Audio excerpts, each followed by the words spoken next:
It was August 13, 1961, when Berliners woke up to fences and barricades slicing through their streets, backyards, and neighborhoods with no prior warning. They had no clue that these measures would mark the start of more than 2 decades of oppression materialized by a concrete wall that snaked through the heart of Berlin. This wall separated families, restricted movement, and reminded East Germans that an authoritarian regime was in charge.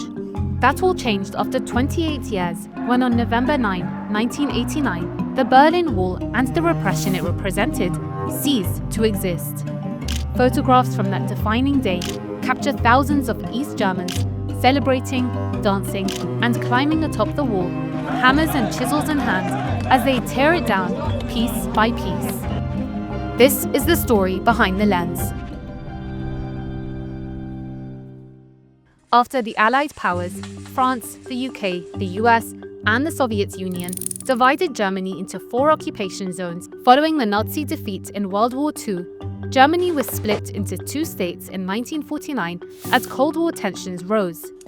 The Western-aligned Federal Republic of Germany and the Soviet-controlled German Democratic Republic.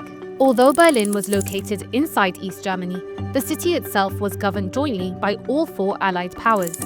This led to Berlin being divided into East and West. Between 1949 and 1961, poverty and political suppression pushed about 3 million GDR citizens to move to West Germany via West Berlin. To stop the mass exodus, East Germany decided to draw up a physical boundary. The Berlin Wall eventually stretched nearly 155 kilometers.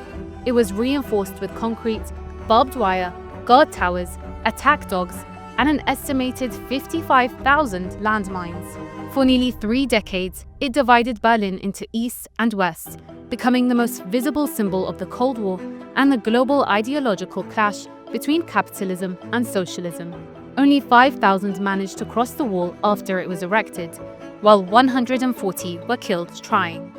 By the end of the 1980s, mass protests in East Germany saw hundreds of thousands of people demonstrating weekly, calling for democracy and the right to travel freely. Facing mounting pressure, East German leaders attempted to introduce reforms, but what happened next was unexpected and unintended.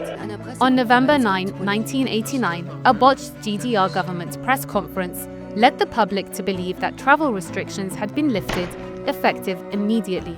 Thousands of East Germans flocked to the wall, demanding to be let through.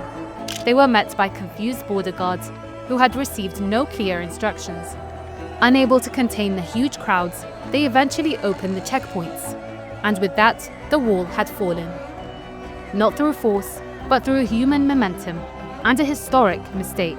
The images from the night of November 9, 1989 remain powerful reminders of how even the most entrenched systems can collapse in a single moment.